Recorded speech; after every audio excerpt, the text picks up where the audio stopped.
Today I'm going to talk about a few features in the brand new SY200 that I don't think are getting enough attention. Let's go.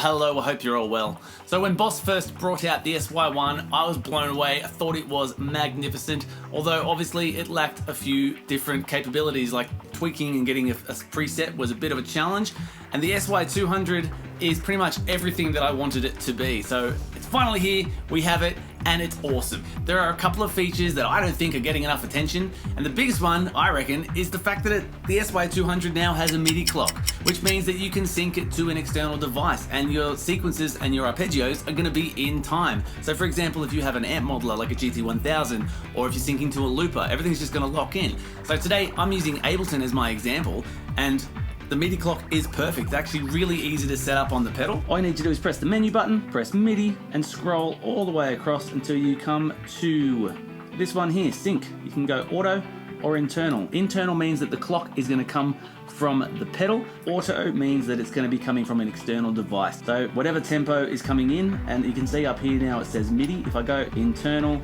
I need to go out of it. See, it's 120. We go back in, Midi, auto, come back out, change to Midi. Super easy to set up. Now they've changed everything, so they've got these mini TRS MIDI jacks on the side. This is just my headphone jack. My one's plugged in, so I didn't want to pull that out. But basically they're that big. You plug it in the side. You can even buy ones that are a right angle, and it just works, fits on your board without any hassle.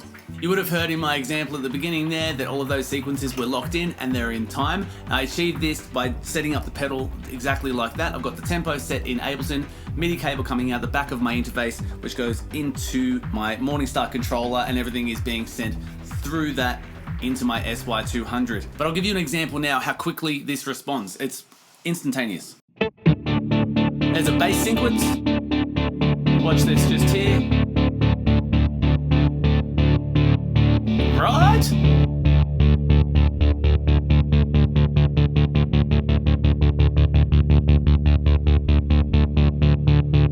You see what I mean? This is amazing. So if you're in a band that has backing tracks, you can send the clock out of your tracks into your floor controller, and your sequences are going to be locked in, and it's going to be amazing. You can even set it up so that your software is sending a MIDI note to change the patches in the SY200, so when you're playing one song you don't have to get down on the floor and change presets. Everything is done on the fly, which brings me to my next point.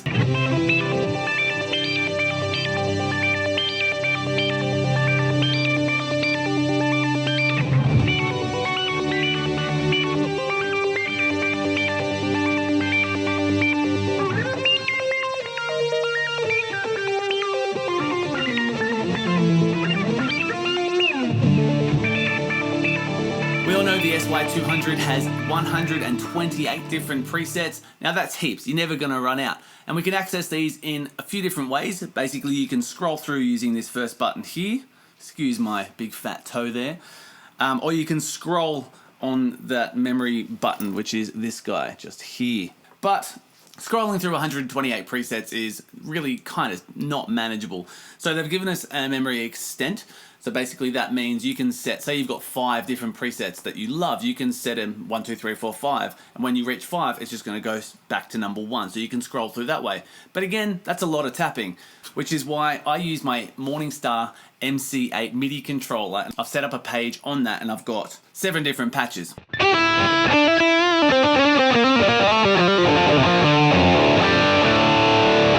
So that's my guitar, but when I press my first one, I go to arpeggio this one. The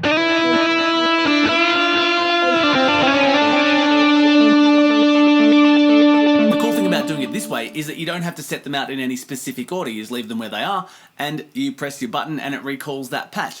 So for example, this one here is number 24. If I press this arpeggio, it takes me to 122, 61, 48, number 1, you get the point. So every one of them is a different preset. So if we go back to this phased string one,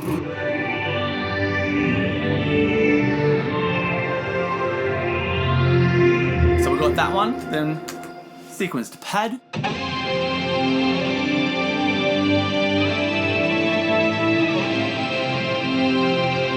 I want to go to my arpeggio, so I press my arpeggio button.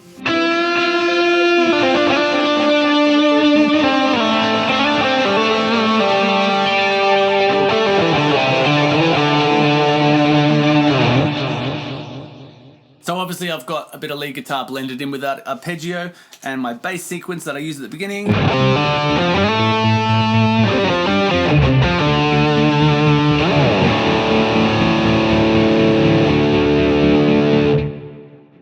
Awesome. Now, a huge thing about this pedal is the fact that it doesn't actually come with any built-in reverb or delay. Now, I don't think this is a bad thing because there's so much going on in the pedal already. I think that would just add more confusion to it all, but this allows us to add in all of our favorite reverbs and delays and other effects, and you can blend them to your heart's content. You can get your own very specific patch using the already built-in sounds on the SY200. So for example, so now this is my phased string patch that you heard a moment ago, but I've turned off all the external effects.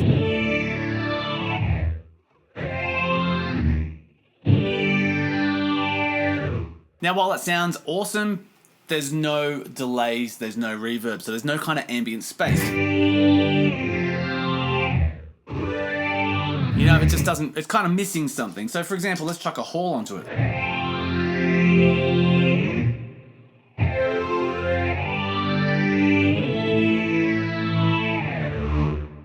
See, it gives it a little bit more. Let's get some delay happening.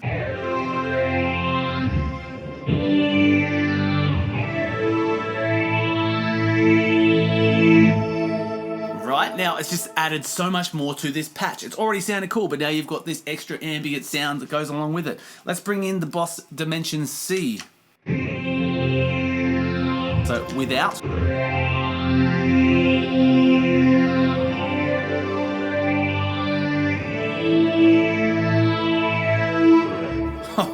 Sounds amazing. Now, I love the Terra Echo. I don't think this pedal gets enough attention, so I'm going to chuck this in. I was a little worried I was going to knock something over there. Now I'm going to turn off my delay and bring the reverb down a little. So I've got a shorter plate reverb now.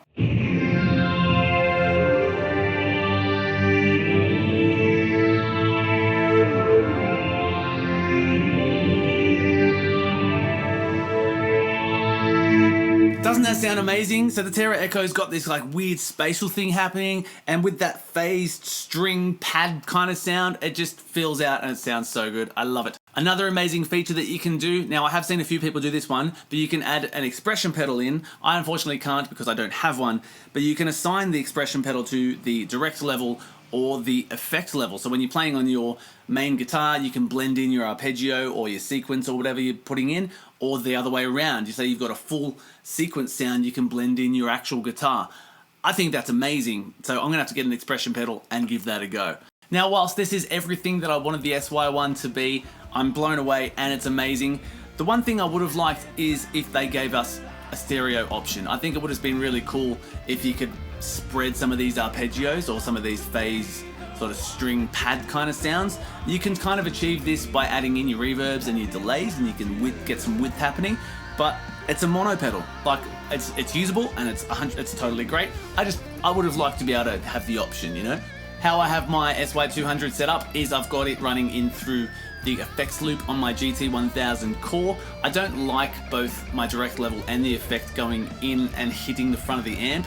I think the effect gets too pushed by the amp and it gives it too much, and I just don't like the way it blends. So basically the direct level goes into the amp and then it's being sent out through the effect, and then that comes back in, so things blend just a little bit nicer.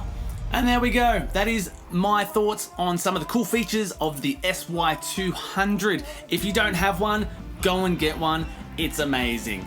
Thanks so much for watching. Stay tuned. See you next time. 'Cause I love